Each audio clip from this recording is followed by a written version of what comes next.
there, I'm Barbara Serra. These are the top stories on Al Jazeera.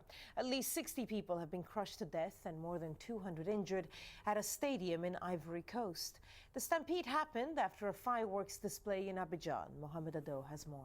It is at the end of these celebrations, as people were coming out of the stadium, that the stampede occurred.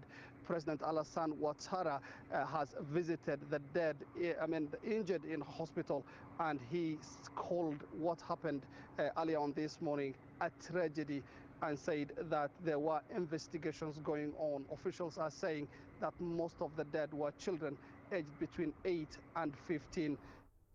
The Republican-dominated House of Representatives is meeting to decide whether to approve a deal to help the U.S. back away from a fiscal cliff. The bill will see those earning more than $400,000 face tax increases and extend unemployment benefits for another year. John Terrett has the details. In the Senate, 40 of the 45 Republicans voted in favor of this bill. So I think that John Boehner, who's the Speaker of the House, the leader of the Republicans in the House, is going to be able to say to his caucus, which he has very little control over, by the way. He doesn't control all of the people who sit in the House on his side. He can at least say to them, look, 40 out of 45 of our colleagues down the corridor voted in favor of this. So maybe you should really think, because of the serious nature, the global serious nature of this, maybe you should think a bit harder before you start causing trouble. The Afghan government has welcomed the release of 8 Taliban prisoners by Pakistan. It's hoped the amnesty will help bring peace to the region as NATO troops begin to leave.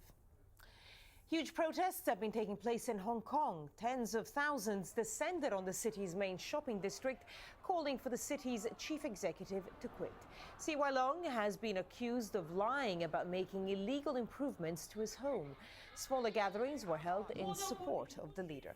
Well, don't forget you can watch Al Jazeera online. To go to the website, the address aljazeera.com. When you're there, click on the Watch Now icon. Well, those were the headlines on Al Jazeera, and that's all from me, Barbara Serra. Bye-bye.